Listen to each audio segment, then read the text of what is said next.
folks, this is GreenyXI welcoming you right back to Let's Play Umineko. This is episode 45. In the last episode, Battler really got some confidence out when fighting against Beto, and he started to seem like he was winning, and Beto was having a bit of a hissy fit as the kid. They keep calling her the child. And in terms of what was actually happening on the game board, all the servants and kins were all found and everything, and they made this closed room sort of thing. They were arguing about the closed rooms, as they do. So let's get going. When being besieged, your true enemy isn't so much the fear of an unseen culprit, as it is keeping such fears alive for long periods of time. Maria got bored and started complaining that she wanted to watch TV. There was no TV in the lobby, so she decided to return to the cousin room on the second floor. The adults probably wanted to make sure Maria wasn't left on her own. They told all the children to go to the second floor cousin room. George, who was grief-stricken by the loss of his fiancée, led the cousins up to the second floor without any resistance. At first Nanjo had been reading a book in the lobby, but when he noticed the relatives looking like they wanted to discuss something sinister, he said, "It seems I am in the way," and returned to his room on the second floor. So he's on his own, yeah? I'm starving. And if we just keep sitting around, we'll get sleepy too. It's only natural. We didn't get any sleep at all last night. We'll probably end up being barricaded here for a full 24 hours. It may be wiser to take naps in turn instead of overstressing ourselves. True. My husband and I will remain here, so I ask that anyone having trouble staying awake take it easy and rest. Our opponent might be expecting that, right? Even if they couldn't defeat this many people, if that number shrinks enough, they may plan to use that moment to strike. There are 7 of us here, so we could take 3-hour shifts in pairs. Tomorrow morning's a long way off. We still have some energy now, but tonight's going to be tough. Sure will. Anyone sleepy? Don't overdo it and get some rest. Hideyoshi looked around at everyone to see who wanted to sleep first, but no one volunteered. Everyone was just as tired, but no one was bold enough to go to sleep right away. Their fear of the unknown culprit was just as strong as their sleepiness. Nobody? Well, don't overdo it, everyone. If we get tired, we'll deal with it then. I'll admit I'm sleepy, but I'm not in the mood now. As Eva spoke sharply, she reread the second letter from Beatrice, which had been found in the boiler room. Beatrice had sent them 2 letters, which had repeatedly told them to solve the riddle of the Epitaph. And she'd even provoked them by saying she'd give up her assets and the headship if they could solve it. Eva took out a notebook and opened it to a page with the epitaph copied onto it. Is this that epitaph? Yes. I hate doing what the culprit says, but we do have time to waste. I think it's the perfect way to starve off boredom. Not a bad way to kill time. Why don't we challenge it together as siblings? Can I borrow that? I'll rewrite it just a little larger. Natsui-san, do you have a slightly larger piece of paper? There should be paper in the servant room. I'll bring some. Natsui immediately brought a blank B4 sheet of paper from the servant room. Kyrie borrowed Eva's notebook, wrote out the epitaph on the paper, and laid it out on the table. Then everyone quickly peered down at it. They automatically formed a crowd. I've heard about it. But really this is a tough riddle. I don't have a clue what it's talking about. At one point I also did my best to solve it, but I was just as clueless. If you did know, you wouldn't have come all the way out here with a plan to make money. After all, it's 10 tons of gold we're talking about. This is the first time I've read through it seriously, but roughly speaking, couldn't it be split into 3 parts? I've been thinking this since last night, but you really are a good thinker, Kirie-san. Perhaps you'll be able to easily solve this riddle that we couldn't. Yeah. Kirie's sharp. She might find a more interesting take on it if she comes in without any confusing biases. That's right. Kirie-san, would you mind giving us your honest opinion after reading the epitaph? I doubt you'll find it useful. You all give me too much credit. That's fine. Just say whatever comes into your head.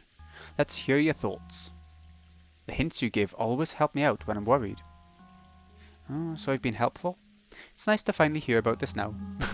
Come on, don't I always think of you? Thank you. You two sure are close. I'm jealous. And the rest of us would also love to hear these hints of yours. We're just killing time anyway, so relax, okay? Kyrie was disturbed at being praised so highly for something so strange. but they had all the time in the world. Realising that this was just a way to waste time, she decided to accept the role she'd been given.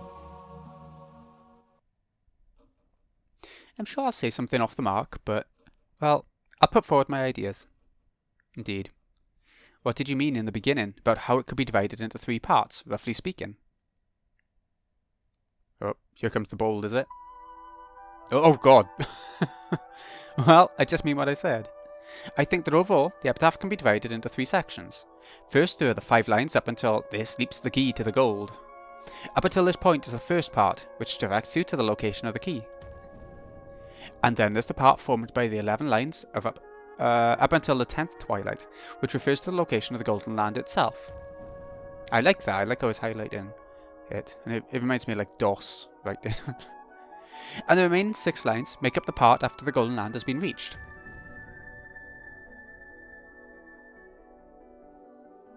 Ooh, what's this? By right-clicking System, Tips, the Portrait Epitaph, you can check this out at any time. So you can see the epitaph anytime. But we've read it like a million times throughout the 3 arcs so far, so I think roughly got it. I see. It can be divided into 3 parts about the key, the Golden Land, and the Golden Land's treasure. Even we have been able to grasp that much. The 3 sections refer to the key, the door, and the treasure. Nissan, don't butt in any more than you have to. Let Kyrie-san speak her ideas freely. Kyrie, please continue. We see it the same way you do so far. So then? I wonder about the meaning of that thing in the beginning, the beloved hometown. Normally, that would refer to where Grandfather lived, right? Since Father went to all the trouble of telling us that it's beloved, we can imagine that it's a hometown he had strong feelings for. Did Father come from Odawara? Odawara is definitely where he was born, but I don't think that's the hometown he loved. I imagine all of us siblings have the same place in mind. Right. This probably isn't Odawara. From what I've heard, he had a very fun time as a youth. Yeah, being made the Ashuramaia family head was probably Dad's greatest bit of misfortune in life. Probably.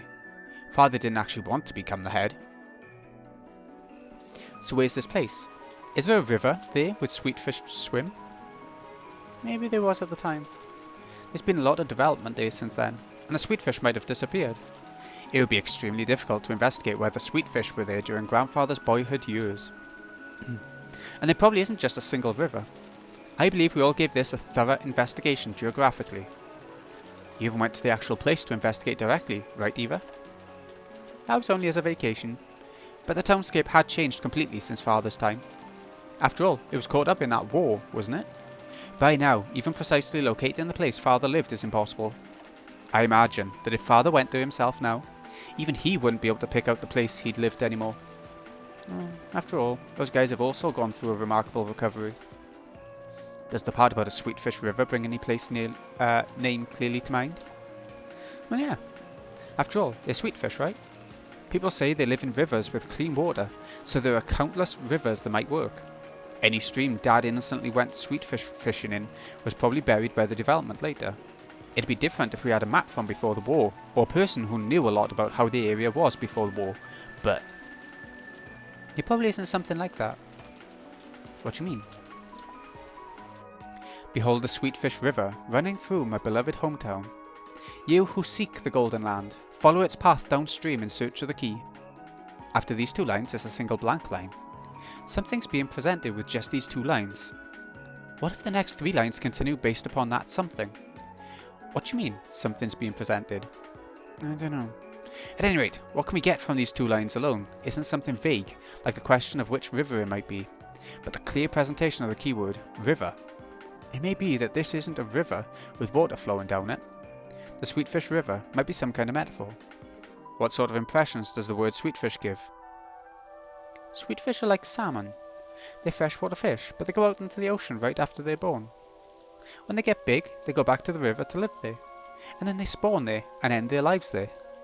Well, they leave their home at one point, but when they get big they come back and lay eggs. Might be able to link that to the idea of clan prosperity. Oh? They're freshwater fish, but they can live in the ocean? Well, I didn't know that. I figured river fish wouldn't be able to live in the sea. And they are called sweetfish because they have a pleasant aroma. I've never eaten one, but I've heard they can be quite delicious when grilled with salt. What's that, Natsui-san? You've never eaten salt grilled sweetfish? They're delicious. You should try it sometime soon. It's a food for commoners. Hardly appropriate for your mouth. This is just my wild idea, but the impression I get from a sweetfish river makes me suspect a family tree. The sweetfish go out into the ocean for a time, but they return to the river where they were born to spawn, right? It reminds me of myself. You're right. By this point, I can confess that I've sometimes suspected that it refers to you and Maria-chan. I see. As you travel down the river, you will see a village. If you go down the family tree, all you find is Maria's name. Only her name has a read ri or sato, the character father uses for village here. Isn't that right? But as you all know, father doesn't like Maria, and he almost never speaks with her. And in the past, father told me to give Maria a completely different name. I just decided to go with Maria on my own. Father was very mad about that. Given that, it's very hard to imagine that he would reference Maria's name in his precious epitaph about who would succeed his wealth and inheritance. Have you ever let Maria-chan read the epitaph? Yes, of course. But she seemed to have no idea what the answer was. She didn't have a clue, and she kept going on about the same occult stuff, about how it was a resurrection ceremony for the witch. A connection between father and Maria. Certainly they do share that occult hobby, but they never interacted. I can't imagine that it refers to Maria either. What sticks out to me is how he went out of his way to add beloved to that first line. Like you all said just now, if father was reluctant about becoming the Ashuramaia family head, would he have fond memories for anything connected to that? I don't think this can be a Dwara, which represents the Ashuramaia head family. I believe this word beloved here at the beginning must refer to a place full of very important memories to father. Well, that's fine. It would be hard to pinpoint since we don't have even a trace of a map from that time. But at any rate, there were probably several rivers with sweetfish swimming in them near Dad's hometown during his youth. That's if we're looking for a river with water flowing down it, right? And then? Go on, Kirie-san. I don't really understand the three lines starting with, as you travel down it, you'll see a village. It's probably linked to the two lines about the Sweetfish River. Imagine it's something we'd understand automatically if we knew what the Sweetfish River really was. Until we figure that out, it's probably useless to try and solve those three lines any further. So we're stuck unless we know what the Sweetfish River really is. And there's no guarantee it even means a literal river. Seriously, what's up with the sweetfish? Did Dad like to eat them? Or does it have some special meaning? Is it pointless to read too deeply into it? If you don't have both a micro and a macro perspective, your field of vision grows narrow. It might be better to be flexible and avoid thinking too deeply, focusing on an abstract image of a river where fish swim or something that can flow up or down. Then the answer behind the Sweetfish River passes through the next three lines and makes its way to the key to the Golden Land. If you think about it this way, I wonder if it was a mistake to split it into three parts. There's actually four parts.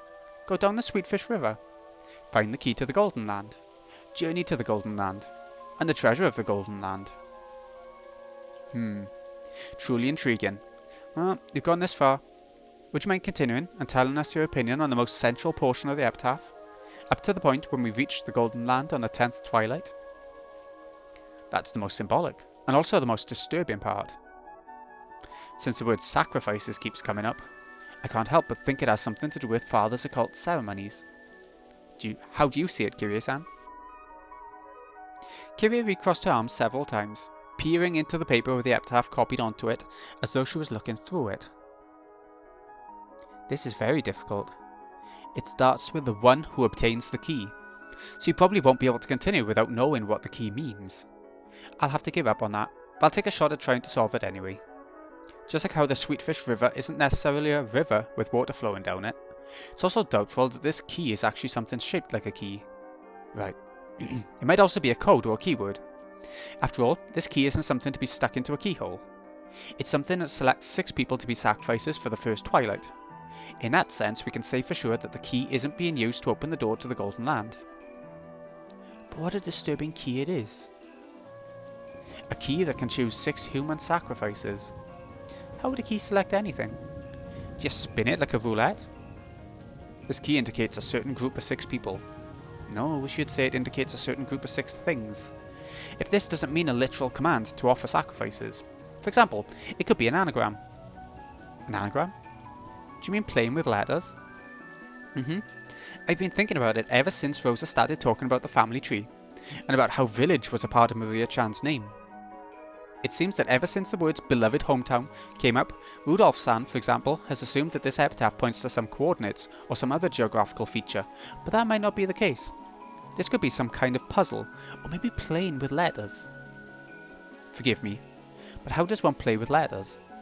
Oh, well, it's like sucker merry barrels. What do you get when you take out the E's and R's? Like that. E's and R's. Alright.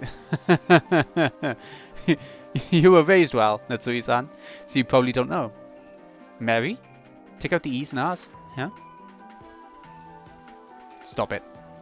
It's an undignified game, inappropriate for you.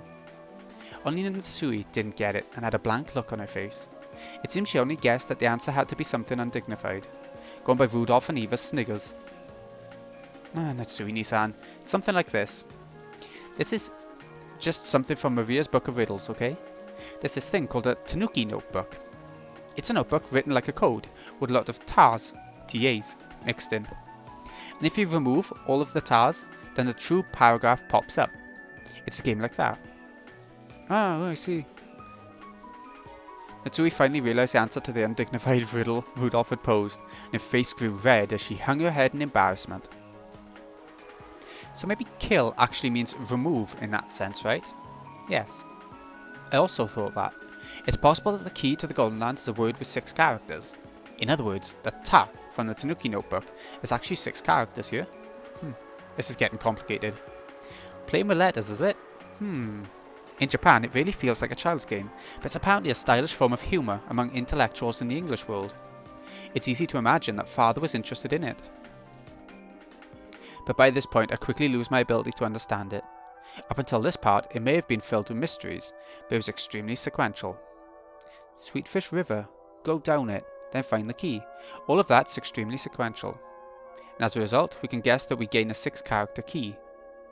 But in that case, we now don't know what we kill the 6 characters from. That's right. Where do we pull the 6 characters from? It doesn't tell us. On the second twilight, there are those who remain, which means that at the very least, that something has a limited number of characters. You could read it like it's telling you to continue with the remaining characters after the first 6 characters are removed. And yet we don't know what this something is, even though it should have been shown to us at the beginning.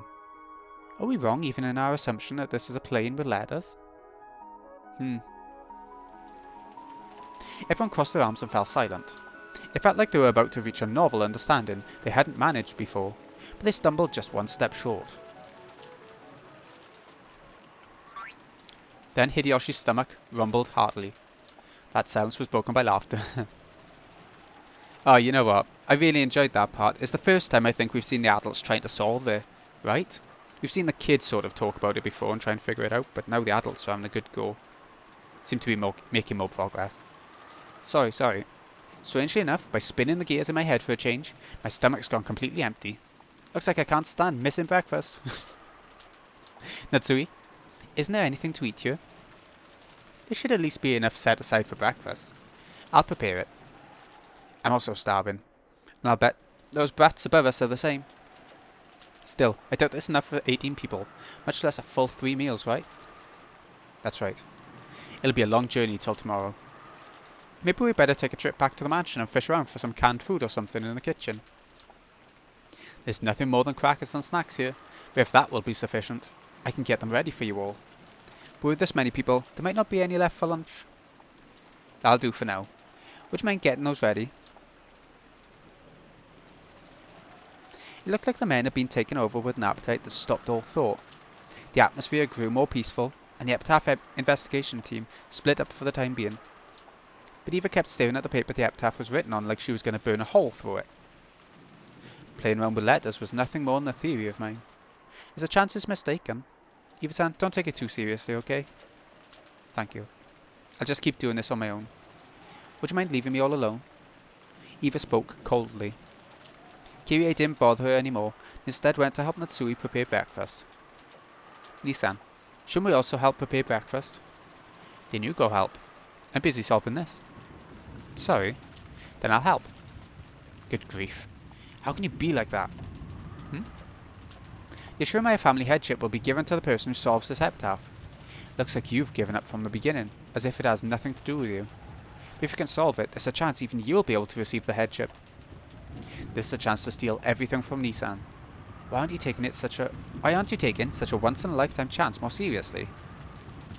Aye. Rosa hung her head, unsure as to how she could answer. Too late, she regretted carelessly speaking to her sister when she was in a bad mood. If you've noticed anything, say so. Even though Kirie-san and I were thinking hard, you just kept nodding your head, didn't you? Come on. Isn't there anything you've noticed? Come on.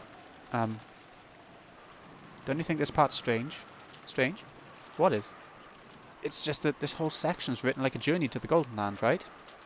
You reach the Golden Land, and then you receive its treasures. What's your point? You think there's some sort of keyword tied to those treasures? No, not the treasures themselves. Look, in the 10th Twilight, isn't how you receive the treasures strange? Ah! Why does it say we'll receive the treasures once and for the last time? If you only get them once, then there's no point telling us it's the last time. And the same thing in reverse. Oh, but I'm probably splitting hairs over nothing, if you think about it. This is father we're talking about, after all. He probably just said it that way to make it sound more dramatic.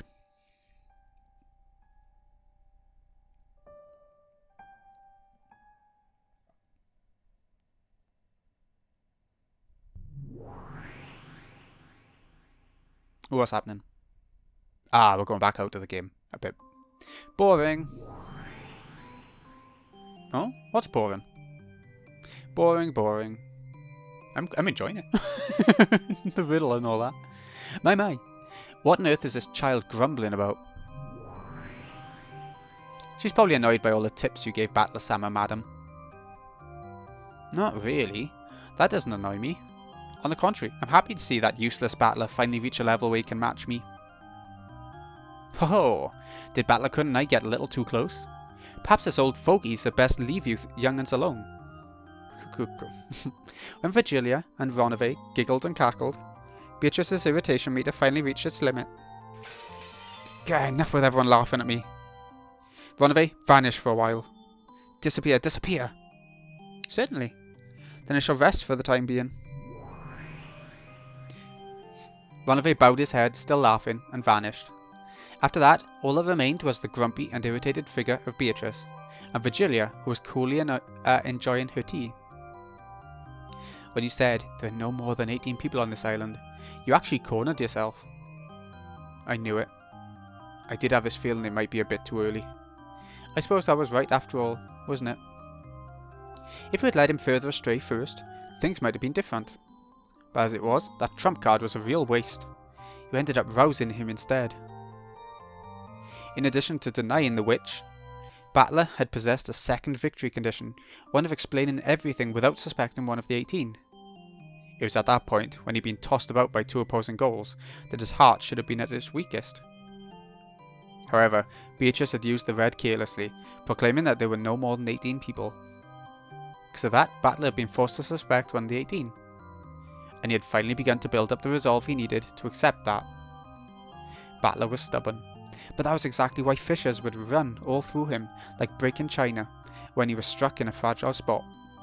That itself should have been his greatest weak point, but... Did I get a little too careless after my complete victory last time? Yes, you're too careless. The last game was a difficult one for Battler-kun, but it seems this game will become a difficult one.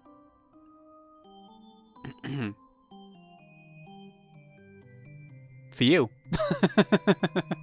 The way it takes so long. A broken vase will never return to its original form, so it would be no more constructive to think of a next move rather than regretfully picking up the pieces. However, now the battler has figured out as much as he has, how should I plot against him? Your troubled face is an even better snack than Ronave's cookies. Ooh, you and Battler, and even Ronave are treating me like sweets now, even though I'm not sweet at all. With a shameful, childlike face that she would never have shown in front of Battler, Beatrice rolled her head around on top of the table. Teacher, at least give me a hint. Oh? What kind of hint? If you know some really good move that'll leave Battler speechless and make him want to accept me. I won't ask you to say it outright, so, Even if it's just a hint. Oh, I can't.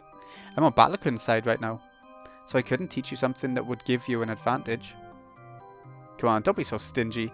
Your disciple's in trouble, right? I seem to remember you brazenly boasting that you had surpassed your teacher. Oh, please act like an old person and give just a bit of your crafty ideas. Please. It's mean if you only help Battler. My, you're still a spoiled child. But it's true that I may have given Battlecoon a few too many hints. It did serve as a scolding to you. But perhaps it was a little too much support for a fair game. Isn't that right? Isn't that right? Please, teacher, at least just a hint now. This is only a hint. Think about what it means by yourself, okay? Yeah. I'll think about it myself, so please. Please give me one that'll leave Battler down in the dumps, teacher.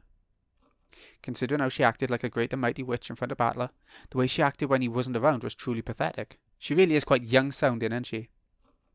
Virgilia sighed at how childish Beto still was, despite all the time that had passed. Then just a hint. Do you know of Aesop's fable, The North Wind and the Sun? Of course. It's a story about how the North Wind and the Sun challenge each other to see who can steal the cloak of a traveller, right? Yeah, the wind blows as much as it can to try and get the coat off or the jacket off, but the man just holds it tighter, but the sun makes it really hot and the man takes it off. That's right. Violent, impatient methods aren't necessarily the best decisions in all cases. You don't have to tell me that. I've already reflected on the mistakes I made when I was too anxious to achieve victory. Think well about what this means. And furthermore, there's one point that Battler seems to be misunderstanding a bit, but he isn't the only one. Do you understand the victory conditions of this game? What else is there other than making Battler surrender? See? You're already wrong there. How am I wrong? Your victory isn't making Battler surrender. Isn't it making Battler accept your existence? What's this? You want me to butter him up, begging him to accept me as a witch? How foolish. I haven't sunk that low. Grr. Beto growled like a dog in a bad mood. Virgilia shrugged her shoulders, snickering at her disciple, who was as short-tempered as ever. That's my hint. For the rest, you'll have to consider deeply on your own. In any event, your moves up until now will not work on Battler. A significant tactical adjustment will probably be required. I don't need you to tell me that. I don't have a clue what you mean by the North Wind and the Sun. But at any rate, I realise I'll have to alter my course. I'll introduce a scheme clever enough to surprise even you, teacher. Oh, I look forward to it. I wonder how Battler will tackle that. I wish you good luck as well. After Battler, you mean?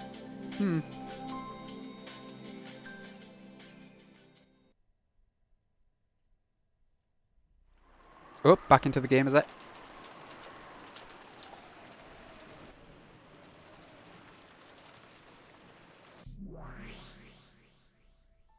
Oh, okay. We haven't seen her for a bit. You're going to give up and resign already? I guess you were that tired. If only you'd just grab a futon and sleep.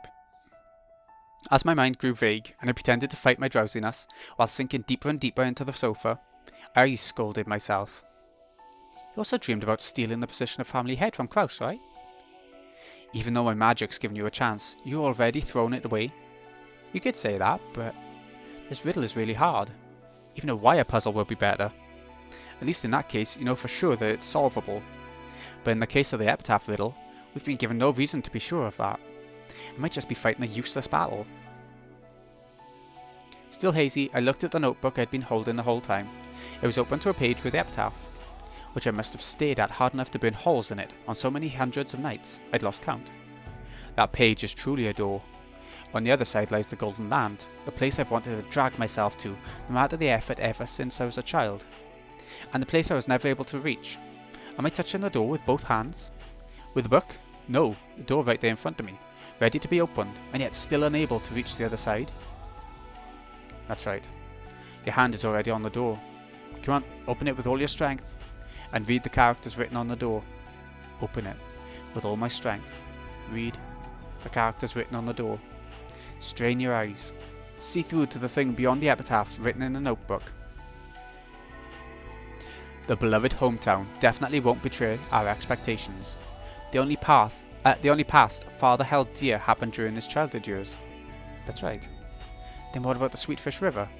There's several rivers where they swim, There's reason to doubt that this just refers to one close to the place Father lived. If we take out a map and start calculating which rivers with Sweetfish were closest, things will quickly get vague and we won't be able to narrow it down. Didn't you say it yourself? You said it didn't have to be a river with water flowing down it. If the word Sweetfish is too complicated, why not forget it? Think for a river. A river. Linking it with a family tree wasn't a bad idea. Try thinking about how to link a river with something else along those lines.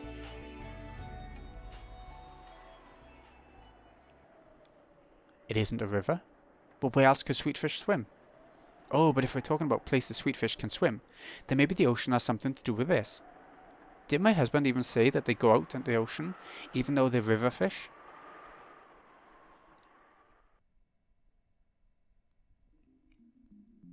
To the ocean? No. But... Huh? Did you notice?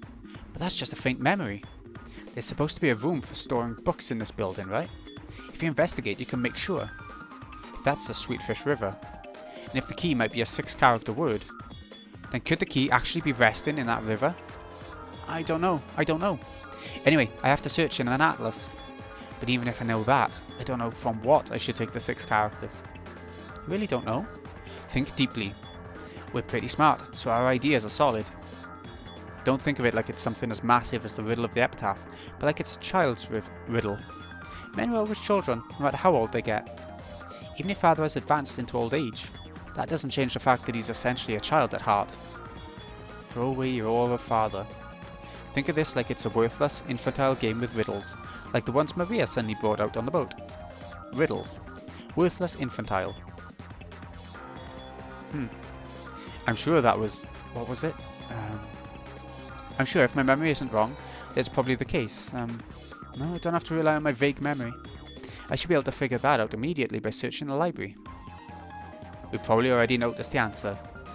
All that's left is to investigate whether it's correct or not. Come on, Eva. Let's go to the library, making sure no one sees us. There we should find a mountain of thick books that didn't fit in Father's study. I'm sure we'll find a book that answers our question. Quickly. This is the first and last chance we'll ever get to make our dreams come true. Oh, she's making such good progress. When Natsui tried to lay a blanket over her, Eva suddenly jumped up. I'm sorry. Looks like I woke you. Eva, if you're sleepy, don't overdo it. You rest first. Thank you. I'm just going to the bathroom for a bit to wash my face. You should take it easy and rest. You're just going to make yourself feel worse, you know. I told you I'm fine. I'll be right back. She's more than fine. After leaving only those words behind, I rapidly left the lobby. The lobby was partitioned off by a door, so as soon as I went into the corridor, they could no longer see me.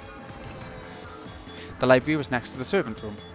Father always owned a vast book collection, but ever since he started to become engrossed with his occult hobby, that collection grew even larger, so that the normal books suitable for a normal study had been forced out as his study overflowed. The so-called library was mostly used as a storage room for those normal books. They were all thick, like complete encyclopedias for intellectuals, but that was very convenient for me, now that I was investigating something. I entered softly, and just in case, I checked the room with my gun readied, making sure that there were no suspicious people there. Then I locked it from the inside. I actually wasn't thinking that the murderer might be hiding somewhere. What scared me was the thought that one of my siblings might hear what I was investigating. My heart had started racing before I realised it. I was half asleep just a moment ago, so I didn't realise how significant this thing I noticed was. But as I gradually became aware, my heart started to feel like it was about to explode. I wonder if any of the other siblings have noticed this. I don't think Kraus and Rudolph will notice, but I don't know about Kyrie. She has extraordinarily good intuition, and I don't know about Rosa either. Rosa's stupid too. She always has been, incredibly so. Really? I'd say she was wise enough to make you think she was stupid, so she didn't earn herself unnecessary malice. Oh, yeah. Here it is. I wonder if we'll find it in this one. I pulled the book out and flipped through the pages. So this is a Sweetfish River. I see. This is what the Sweetfish River means. Don't dawdle around. Research further.